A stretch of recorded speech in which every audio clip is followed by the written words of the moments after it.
বিসমিল্লাহির রহমানির রহিম। আসসালামু আলাইকুম। আজকে জাগরণী চক্র ফাউন্ডেশন এনজিওতে যে 602টি পদের একটি বিশাল সার্কুলার প্রকাশ করা হয়েছে। এই সার্কুলারটি মূলত দৈনিক প্রথম আলো পত্রিকায় 13 আগস্ট 2025 সালে প্রকাশিত হয়। এখানে আপনি বাংলাদেশের সকল জেলা থেকে নারী পুরুষ উভয়ে আবেদন করতে পারবেন। এখানে সর্বনিম্ন আপনারা এসএসসি পাস করলে কিন্তু এই এনজিওতে আবেদন করতে পারবেন। আর এখানে আপনাকে মূলত অফলাইনের মাধ্যমে আবেদনটা করতে হবে। সো আজকের এই ভিডিওতে এই সার্কুলার এবং আবেদন পদ্ধতি নিয়ে আলোচনা করব, তাই ভিডিওটি না টেনে ধৈর্য সহকারে শেষ পর্যন্ত দেখুন। আর ভিডিওর কোনো জায়গায় বুঝতে প্রবলেম হলে অবশ্যই আমাকে কমেন্টস করে জানাবেন। সো চলুন কথা না বাড়িয়ে চলে যায় ডিরেক্ট এটির সার্কুলারে। সো এটি হচ্ছে জাগরণী চক্র ফাউন্ডেশন, যেটির মূল অফিস হচ্ছে যশোরে, এবং এখানে বাংলাদেশের প্রায় 51টি জেলায় এটি মাইক্রো ফিন্যান্স কর্মসূচি বাস্তবায়ন করতেছে, এবং যেটির রেজিস্ট্রেশন নাম্বার আপনারা দেখতে পাচ্ছেন, এটা হচ্ছে তাদের রেজিস্ট্রেশন নাম্বার। এবং এরপর নিচে দেখতে পাচ্ছি এখানে পদসংখ্যা দেওয়া আছে। এখানে প্রথম যে পদ সেটি হচ্ছে জেনারেল ম্যানেজার, এখানে 2 জন নিয়োগ নেওয়া হবে, এবং এখানে আপনাদের বেতন হচ্ছে 70,500 টাকা সর্বসাকুল্যে, এবং এটির শিক্ষানবিশকাল হচ্ছে 6 মাস। 6 মাস পরে যদি আপনি সন্তোষজনক হন সেক্ষেত্রে কিন্তু আপনাকে পরবর্তীতে পার্মানেন্ট করা হবে। এবং এখানে বাংলাদেশের যে কোনো জেলায় আপনার পোস্টিং হতে পারে, এবং সেই মন মানসিকতা কিন্তু আবার থাকতে হবে। এখানে শিক্ষাগত যোগ্যতা অবশ্যই আপনাকে স্নাতকোত্তর অর্থাৎ মাস্টার্স আপনাকে কমপ্লিট করতে হবে। এছাড়াও অভিজ্ঞতার মধ্যে অবশ্যই আপনাকে ঋণ কর্মসূচিতে 2 বছরের জেনারেল ম্যানেজার এবং কমপক্ষে আপনাকে 15টি শাখা পরিচালনার অভিজ্ঞতা থাকতে হবে। সেই ক্ষেত্রে কিন্তু এখানে আপনি আবেদন করতে পারবেন। এছাড়াও ঋণ কর্মসূচি আপনাকে কমপক্ষে এখানে 10 বছরের অভিজ্ঞতা থাকতে হবে। এছাড়াও আপনাকে কম্পিউটার অফিস প্রোগ্রাম, তারপর হচ্ছে ইমেলিং, ব্রাউজিং ইত্যাদি জানতে হবে। এছাড়াও বাংলা ও ইংরেজিতে কথা বলা ও লেখার দক্ষতা থাকতে হবে। এবং এখানে দেখতে পাচ্ছেন আপনার সর্বোচ্চ বয়স কিন্তু এখানে 45 বছর পর্যন্ত আপনি এই জেনারেল ম্যানেজার পদে আবেদন করতে পারবেন। এরপরে 2 নাম্বার যে পদ সেটি হচ্ছে শাখা ব্যবস্থাপক। এখানে নিয়োগ নেওয়া হবে 100 জন, এবং এখানে শিক্ষানবিশকালের বেতন শিক্ষানবিশকালে মাসিক বেতন আপনাদের এখানে সর্বসাকুল্যে এখানে 40,000 টাকা।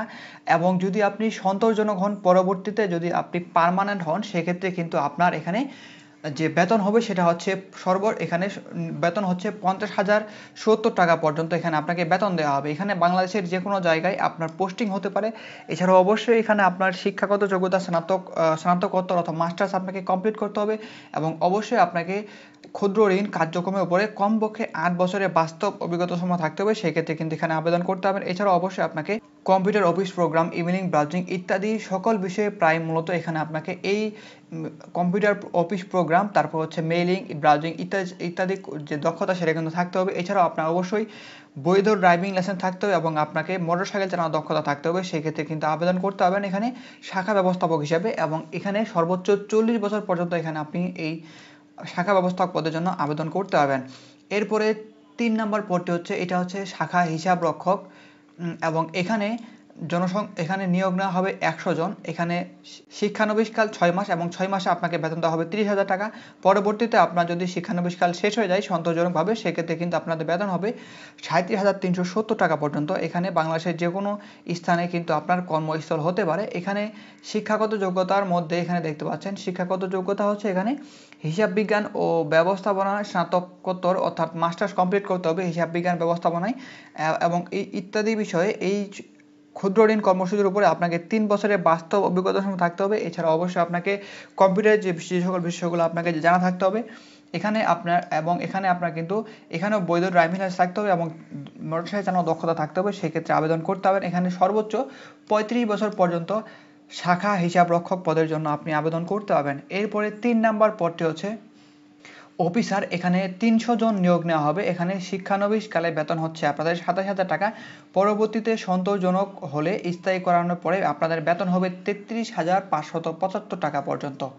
এছাড়াও কিন্তু আপনি এই মূল বেতনের পাশাপাশি অন্যান্য যে সুযোগ সুবিধা সেগুলো কিন্তু আপনি পেয়ে যাবেন। এখানেও বাংলাদেশের যে কোনো জেলায় আপনার পোস্টিং হতে পারে। এখানে দেখতে পাচ্ছেন শিক্ষাগত যোগ্যতা, এখানে স্নাতক বা সমমান কমপ্লিট করলে কিন্তু আপনি আবেদন করতে পারবেন। এছাড়াও অবশ্যই আপনারা যারা ক্ষুদ্র ঋণ কার্যক্রমের সাথে অভিজ্ঞতা আছে তাদের কিন্তু এখানে অগ্রাধিকার দেওয়া হবে। এছাড়াও এখানে আপনাকে দেশের যে কোনো এলাকাতে কিন্তু আপনাদের চাকরি করার মন মানসিকতা থাকতে হবে এবং অবশ্যই আপনাকে বাইসাইকেল অথবা মোটরসাইকেল চালানোর জন্য মোটরসাইকেল চালিয়ে আপনাকে ক্ষুদ্র ঋণ বিতরণ এবং আদায়ের মন মানসিকতা থাকতে হবে। এছাড়াও অবশ্যই আপনাকে মোটরসাইকেল চালানোর বৈধ ড্রাইভিং লাইসেন্স থাকতে হবে এবং আপনার এখানে সর্বোচ্চ 35 বছর পর্যন্ত কিন্তু আবেদন করতে পারবেন। এছাড়াও দেখতে পাচ্ছেন 5 নম্বর পদ, যেটা হচ্ছে পিয়ন কাম গার্ড। এখানে পদসংখ্যা হচ্ছে 100 জন এবং এখানে মাসিক বেতন, এখানে কোনো সর্বসাকুল্যে মাসিক বেতন দেওয়া হবে আপনাদের এখানে 15,000 টাকা। এছাড়াও এটার কোনো শিক্ষানবিষ্কার নেই। এখানে পরবর্তীতে আপনি যখন নিয়মিত হবেন সেক্ষেত্রে কিন্তু আপনি সকল সুযোগ সুবিধা সেখান থেকে পেয়ে যাবেন। এছাড়াও এখানে ন্যূনতম এসএসসি পাস করলে কিন্তু এখানে আপনি আবেদন করতে পারবেন। এছাড়াও আপনি যদি সংশ্লিষ্ট বিষয়ে অভিজ্ঞ হয়ে থাকেন সেক্ষেত্রে কিন্তু এখানে আপনাকে অগ্রাধিকার দেওয়া হবে। এখানে সর্বোচ্চ 30 বছর পর্যন্ত আপনি পিয়ন গার্ড কাম পদের জন্য আবেদন করতে পারবেন। সো এটি ছিল মূলত জাগরণী চক্র ফাউন্ডেশনের পদসংখ্যা, শিক্ষাগত যোগ্যতা এবং অন্যান্য অভিজ্ঞতা। এরপরে যদি আমরা নিচে দেখি, এখানে দেখতে পাচ্ছেন সুযোগ সুবিধা সমূহ দেওয়া আছে।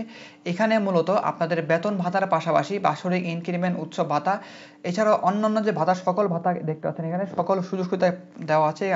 আপনারা যারা বিস্তারিত পড়তে চান তারা কিন্তু এখান থেকে ভিডিওর ডিসক্রিপশন বক্সে একটা লিঙ্ক পেয়ে যাবেন, সেখান থেকে গিয়ে আরও বিস্তারিত ভালোভাবে দেখে নিতে পারেন। এছাড়াও দেখতে পাচ্ছেন এখানে 5 নাম্বার পদ ব্যতীত সকল পদের শিক্ষানবিশকাল হচ্ছে 6 মাস। এখানে শুধু 5 নাম্বার পদ বাদে সকল পদের শিক্ষানবিশকাল হচ্ছে এখানে 6 মাস দেওয়া হবে এবং 6 মাসের পরে যদি আপনার সন্তোষজনক হন সেক্ষেত্রে কিন্তু আপনাকে মূল বেতন সেটা কিন্তু প্রোভাইড করা হবে এবং অন্যান্য যে সুযোগ সুবিধা এখানে দেখতে পাচ্ছেন এই সুযোগ সুবিধা কিন্তু আপনি পরবর্তীতে এখানে পেয়ে যাবেন 6 মাস পরে।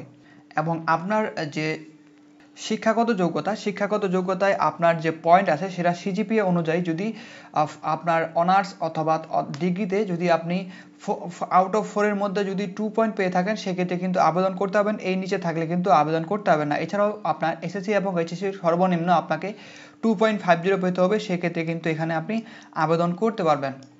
যেহেতু এখানে আপনাকে অফলাইনের মাধ্যমে আবেদন করতে হবে, সেক্ষেত্রে অফলাইনের মাধ্যমে আবেদন করার জন্য তাদের যে আবেদন করার প্রসেস এখানে দেখতে পাচ্ছেন, আবেদনপত্রের সাথে আপনাকে সদ্য তোলা পাসপোর্ট সাইজের রঙিন ছবি সহ আপনার জীবন বৃত্তান্ত সংযুক্ত করতে হবে। এছাড়াও দেখতে পাচ্ছেন আবেদনপত্রে মোবাইল নাম্বার এবং খামের উপরে পদের নাম উল্লেখ করতে হবে। এছাড়াও আপনি এই আবেদনপত্রের সাথে আপনি যখন চাইলে আপনার এখানে এনজিওতে মূলত সেভাবে বলা নেই যে আপনার কীভাবে আবেদনটা করতে হবে, আপনি চাইলে হাতে লিখে অথবা কম্পিউটার টাইপ করে কিন্তু এই আবেদনপত্রটা লিখতে পারেন। লেখার পরে আপনার সেটার সাথে সকল জীবন বৃত্তান্ত, পাশাপাশি আপনার যে সকল শিক্ষাগত যোগ্যতা আছে সে সকল শিক্ষাগত যোগ্যতার সার্টিফিকেটের ফটোকপি, এছাড়াও অভিজ্ঞতা থাকলে অভিজ্ঞতা সনদপত্রের ফটোকপি আপনাকে এই আবেদনপত্রের সাথে কিন্তু অ্যাটাচ করতে হবে। এখানে দেখতে পাচ্ছেন, এছাড়াও দেখতে পাচ্ছেন শাখা ব্যবস্থাপক, শাখা হিসাবরক্ষক এবং অফিসার পদে এই 3টি পোস্টের জন্য আপনাকে যখন কেন্দ্রে ডাকা হবে সেই কেন্দ্রে আপনাকে মূলত রেজিস্ট্রেশন ফি বাবদ 300 টাকা জমা দিতে হবে। পরবর্তীতে কিন্তু আপনি তাদের পরীক্ষাতে অংশগ্রহণ করতে পারবেন এবং পরবর্তীতে যদি আপনি চূড়ান্তভাবে মনোনয়ন পান সেক্ষেত্রে কিন্তু আপনাকে এখানে দেখতে পাচ্ছেন শাখা ব্যবস্থাপক পদের জন্য 20,000 টাকা, শাখা হিসাবরক্ষক পদের জন্য এখানে আপনাকে 15,000 টাকা এবং অফিসার পদের জন্য আপনাকে 10,000 টাকা কিন্তু জামানত হিসেবে রাখতে হবে, যেটা হচ্ছে ফেরতযোগ্য। আপনি যখন চাকরি ছেড়ে দেবেন সেক্ষেত্রে কিন্তু এই টাকাটা আপনি সেখান থেকে পেয়ে যাবেন।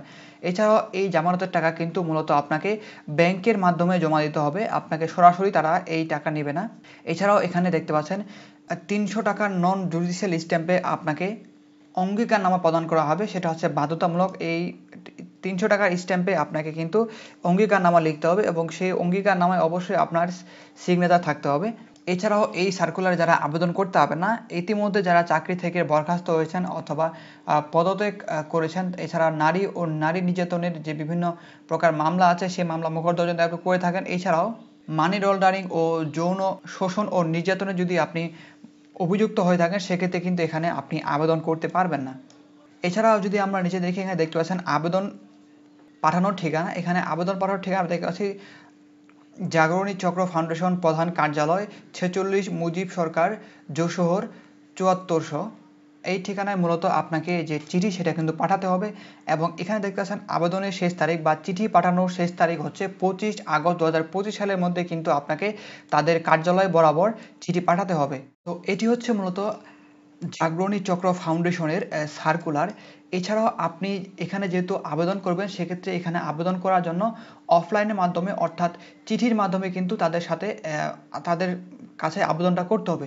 সো আবেদন করার জন্য প্রথমে আপনাকে আবেদনপত্র লিখতে হবে। লেখার পরে আবেদনপত্রের সাথে একটি সিভি বা রিজিউমি আপনি সংযুক্ত করবেন। সংযুক্ত করার পরে আপনার যে সার্টিফিকেট আছে সেটা এসএসসি, এইচএসসি, অনার্স অথবা মাস্টার্সের সেই সার্টিফিকেট আপনাকে ফটোকপি করে দিতে হবে। এছাড়াও আপনাকে আপনার যদি শিক্ষাগত আপনার যদি অভিজ্ঞতা থেকে থাকে সেক্ষেত্রে অভিজ্ঞতা দিতে হবে। যেহেতু এখানে প্রায় প্রত্যেকটি পদের জন্য এখানে অভিজ্ঞতা চাইছে সেক্ষেত্রে কিন্তু অভিজ্ঞতার জন্য দিলে ভালো হয়। সেক্ষেত্রে আপনি চাইলে আপনার যে অভিজ্ঞতা সেটা অভিজ্ঞতার যে সনদপত্র সেটা আপনার অবশ্যই যথাযথ কর্তৃপক্ষ কর্তৃক সত্যায়িত করে পরবর্তীতে এটার সাথে অ্যাটাচমেন্ট করতে হবে এবং অ্যাটাচমেন্ট করার পরে আপনার যে পদের জন্য আপনাকে বৈধ ড্রাইভিং লাইসেন্স আছে সেক্ষেত্রে আপনাকে অবশ্যই বৈধ ড্রাইভিং লাইসেন্সের ফটোকপি সেটা সাথে দিতে হবে এবং আপনার এনআরই কার্ডের ফটোকপি এটার সাথে সংযুক্ত করে দেবেন। এছাড়াও আপনাদের সুবিধার্থে আমি ভিডিওর ডিসক্রিপশন বক্সে একটি ভিডিওর লিঙ্ক দিয়ে রেখেছি। সেখানে দেখতে পাচ্ছেন অফলাইনের মাধ্যমে বা চিঠির মাধ্যমে আপনি কীভাবে আবেদন করবেন এবং কীভাবে আবেদনপত্র লিখতে হয় দুটার ভিডিও কিন্তু আপনি সেখানে পেয়ে যাবেন। সেই ভিডিওগুলো দেখলে আপনি খুব সহজেই অফলাইনের মাধ্যমে কীভাবে আবেদন করতে হয় এবং কীভাবে আপনি চিঠি জমা দেবেন, কোথায় গিয়ে জমা দেবেন সেটার বিস্তারিত কিন্তু সেই ভিডিওতে পেয়ে যাবেন এবং সেই ভিডিও দেখলে আপনি খুব সহজেই এই চাকরিতে আপনি আবেদনটা করতে পারবেন। সো এছাড়াও যদি আপনার কোনো জায়গায় বুঝতে প্রবলেম হয় অবশ্যই আমাকে কমেন্টস করে জানাবেন। সো আজকের ভিডিও এ পর্যন্তই, দেখা হবে অন্য কোনো এক ভিডিওতে। সেই পর্যন্ত সবাই ভালো থাকবেন, সুস্থ থাকবেন। আল্লাহ হাফেজ।